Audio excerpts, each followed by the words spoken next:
அப்துல் அலீம் அப்படிங்கிறவங்க ஐயம்பேட்டையிலிருந்து கேட்குறாங்க, இணை வைத்தவர்களுக்கு ஜனாசா தொழுகை கூடாது. இதில் 2 வகை இருக்கிறது. தெளிவாக தெரியும் காஃபிர்களுக்கு, மாற்று மதத்தவர்களுக்கு நாம் ஜனாசா தொழுகை வைக்கப் போவதில்லை. ஆனால் முஸ்லீமாக இருந்து கொண்டு தான் அறிந்தோ அறியாமலோ அது மனதை அறிபவன் அல்லாஹ். உதாரணமாக மௌலிது மஜ்லிஸ்களில் கலந்து கொள்கிறார். மேலும் ஒருவர் தர்கா செல்லக்கூடியவராக இருக்கிறார். ஆனால் அவர் அங்கு சென்று என்ன செய்கிறார் என்றும் நமக்கு தெரியவில்லை. ஆனால் தர்காவாதியாக இருக்கிறார். முஸ்லிமாக இருந்து கொண்டு இவர் இணை வைத்துக் கொண்டிருந்தார் என்று நாம் எப்படி அறிந்து கொள்வது? தர்காவுக்கு சென்று சஜ்தா போன்று இல்லாமல் சாதாரணமாக கையேந்தி துவா கேட்டால் நாம் அவரை பற்றி ஒரு முடிவெடுக்க முடியாது. முஸ்லிமாக இருந்தவர் ஏன் கடைசி காலத்தில் அல்லது சக்கராத்தில் கூட தன் தவறை உணர்ந்து பாவ மன்னிப்பு கேட்டிருக்கலாம். இதை நாம் எப்படி முடிவு செய்வது அப்படின்னு சொல்லி கேட்குறாங்க. இதுல சந்தேகத்திற்கிடமான ஒரு அம்சம் இருக்கிறது, சந்தேகத்திற்கிடமில்லாத அம்சமும் இருக்கிறது. நீங்க சொல்ற மாதிரி மௌலூது ஓதுறாங்க. மௌலூது ஓதியவர் அவர் ஷிர்க் வைக்கிறார் நம்ம சொன்னாலும் கூட மௌலூத அது ஷிர்க் இருக்குது, அதுல ஷிர்கான வரிகள் இருக்குது என்பது தெரிஞ்சு ஓதுனாங்களா இல்லையான்ற கேள்வி இருக்கு. அதை தெரிந்து இல்ல கரெக்டு தான், அது ரசூலுல்லாஹ்வுக்கு அந்த பண்பு இருக்குதான் அப்படின்னு அவர் செஞ்சார்னா அவர் அந்த கேட்டகரியில தான் வைக்கணும், இவர் இணை கற்பித்தார் அப்படின்னு.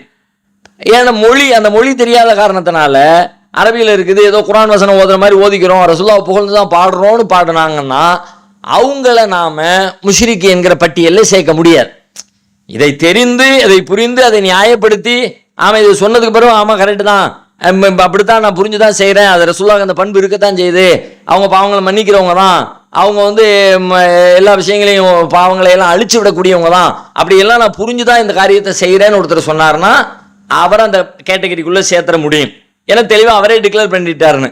டிக்ளேர் பண்ணாத பட்சத்துல அவர் அறியாமையில் செய்கிறார் என்று சொல்வதற்கான வாய்ப்பு 50% ரொம்ப தெளிவா இருக்கிறது.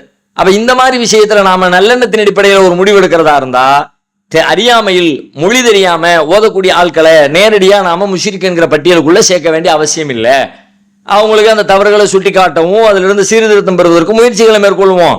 ஆனா இவங்க ஷிர்க் வச்சுட்டாங்க என்று மொழியே தெரியல, மொழி தெரியாத ஒருத்தர் ஒரு ஒரு இறைவனை மறுக்கிற ஒரு சொல்ல வேற ஏதோ ஒரு மொழியில் நமக்கு சொல்லி நீங்க சொல்லுங்கிறார், நம்ம சொல்லிட்டோம், சொன்னதுக்காக வேண்டி நம்ம இறைவனை மறுத்துட்டோன்னு ஆகுமா? ஆகாது. ஏன் ஆகாது அப்படின்னா நான் ஏதோ ஒரு வார்த்தை சொல்லுன்னாரு சொல்லிட்டேன், அது என்ன அர்த்தம்னு எனக்கு தெரியல, அவன் அதை புரிஞ்சு சொன்னா தானே நான் இறை மறுப்பான, அவன் இறைவனை மறுத்துட்டு பண்ற கேள்வி என்ன நோக்கி வரும், அது என்னன்னே தெரியாம சொல்லப்பட்டு ஏதோ ஒரு சொல்லு நினைச்சு சாதாரண சொல்லு நினைச்சு சொன்னோம், கடைசியில் அதுக்கு எப்படி ஒரு அர்த்தம் இருக்குங்கிறது நமக்கு தெரியாத பட்சத்தில் அறியாமையில் செய்யப்பட்ட பிழைக்கு எப்படி நான் குற்றவாளியாக பொறுப்பேற்க முடியும்? அந்த அடிப்படையில் மௌலூதை நம்ம வச்சுக்கலாம். ஒன்று, இந்த தர்காவுக்கு செல்லுதல் அப்படிங்கிறத பொறுத்த வரைக்கும் அதுல சந்தேகத்திற்கு வேலையே இல்லை. தர்காவுக்கு செல்லுதல் அப்படின்னா அவர் வேற எதுக்காவது போயிருந்தாருன்னா வேற எதுக்காவது போற மாதிரினா அது நமக்கு தெரியும் தானே. இப்போ பெயிண்ட் அடிக்க போயிருக்காரு, அவர் என்னைக்காவது பெயிண்டரா இருக்கிறாரு, ஒரு நாள் வாளியெல்லாம் தூக்கிட்டு போனாரு, தர்காவுக்கு தான் போனாரு, தர்காவுக்கு போனவர் பெயிண்ட் அடிக்க போயிருக்க வாய்ப்பு இருக்கு. ஒரு நாள் சொல்லலாம், 2 நாள் சொல்லலாம், காலம் முழுக்க சிறு வயசுலேருந்து பார்க்குறீங்க, அவர் நல்லா தெரியும், வாரம் வாரம் வியாழக்கிழமை சாயங்காலம் ஆயிடுச்சுன்னா தர்காவுக்கு போயிட்டு வந்துருவாரு, இவரை போய் நீங்கள் அந்த பட்டியலுக்குள்ள எப்படி சேர்ப்பீங்க?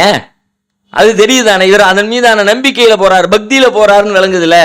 அப்ப அந்த மாதிரி போகும்போது உள்ளுக்குள்ள போய் என்ன செஞ்சாருங்கிற அவர் தான் வெளியில இருந்து பார்க்குறேன், நான் ஒன்றும் முடிவெடுப்பேன், ஏன்னா எனக்கு வெளிப்படையா ஒன்று தெரியுது, வெளிப்படையா தெரிகிறத வச்சு நம்ம முடிவெடுக்க வேண்டியதான்.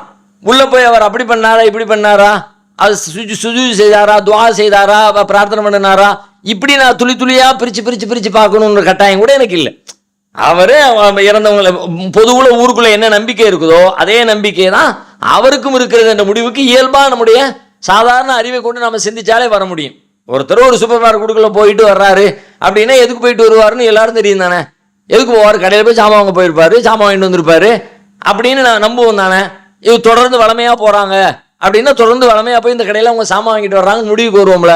அதே மாதிரி தான் எல்லா இடங்களுக்கும் மற்ற விஷயங்களுக்கு எப்படி ஒரு பொது புரிதல்ல ஒரு முடிவுக்கு வர்றாமோ அதே போல இந்த இடத்துக்கும் முடிவுக்கு வாங்க. பள்ளிவாசலுக்கு 5 நேரம் போயிட்டு வர்றாரு ஒருத்தர், வெளியில இருந்து பாக்குறீங்க, அவர் தொழும் போது அவர் பக்கத்துல போய் நின்று பார்க்கல, அப்ப நீங்க சொல்லுவீங்க தானே 5 வக்து கரெக்டா போயிடுவாருப்பா, அவர் தொலை போனாரா எதுக்கு போனான்னு தெரியலன்னு சொல்லுவோமா? நம்ம பொதுவா நம்புறோம் தானே. பாங்க சொன்ன உடனே குறிப்பிட்ட நேரத்தில் போறாரு, குறிப்பிட்ட நேரத்தில் வர்றாரு, எல்லாரும் போற நேரத்தில் போறாரு, எல்லாரும் ஒரு நேரத்தில் வந்துடுறாரு அப்படின்னா ஒரு தொழுகைக்கு தான் போறாரு. தொழுகையை பார்க்காவிட்டாலும் கூட ஒரு 90% ஒரு நம்பிக்கையில யூகத்துல சொல்ல முடியும் தானே. அது கரெக்டான யூகம் தானே, காரண காரியத்தை வச்சு தானே யூகிக்கிறோம். அந்த அடிப்படையில் தர்காவுக்கு செல்லக்கூடிய மக்களாக இருந்தால் அவங்க அந்த நோக்கத்துல தான் செல்றாங்க, அந்த நம்பிக்கையில தான் செல்றாங்க. அவங்களிடத்துல பிரார்த்திக்க செல்றாங்க, அவங்கள வந்து தங்களுக்காக வேண்டி பிரார்த்தனை செய்யுமாறு கோரிக்கை வைக்கிறதுக்காக வேண்டி போறாங்க என்ற முடிவுக்கு நாம வர முடியும். அப்படியான ஒரு சூழல் இருந்துச்சுன்னா தெளிவா தெரியும் பொழுது அவங்களுக்காக நாம பிரார்த்திப்பது என்பது, ஜனாசா தொழுகை நடத்துவது என்பது ஏற்புடையதில்லை. ஒருவேளை ஒரு மன்னிப்பு கேட்டிருந்தா அல்லாஹ் மன்னிக்கிறவன், மன்னிப்பு கேட்டிருந்தா நான் குற்றவாளி இல்லையே, நான் பாவியாக மாட்டேன்ல, எனக்கு கேள்வி வராதுல்ல. எனக்கு என்ன கேள்வி வரும்? அவர் பாவ மன்னிப்பு கேட்டாருன்னு தெரிஞ்சு அதுக்கு பிறகு நான் வந்து தௌபா அவருக்கு வந்து பாவ மன்னிப்பு தேடாம இருந்தோம்னா, ஏன்பா அவர் தான் மன்னிப்பு கேட்டாரு, பிறகு ஏன் நீ அவருக்காக வேண்டி ஒரு பிரார்த்தனை செய்யலன்னு என்னை நோக்கி கேட்கலாம்.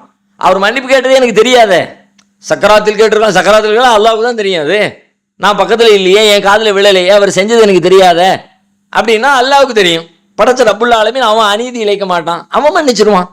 அதுக்கு பிறகு நம்ம போய் இல்லை எனக்கு தெரியாது அதனால நீ மன்னிக்க கூட நம்ம சொல்ல போறோமா? அல்லாஹ் எல்லாத்தையும் மன்னிக்கட்டும் என்பதுதான் நம்முடைய எதிர்பார்ப்பும் கூட. அதனால நமக்கு எது வெளிப்படையா தெரியுதோ அதை வைத்து நாம முடிவெடுப்போம். தெரியாத விஷயத்தில் அல்லாஹ் சரியாக நீதி வழங்குவான் என்று அல்லாஹ்வின் மீது நம்ம 100% நம்பிக்கை வைப்போம்.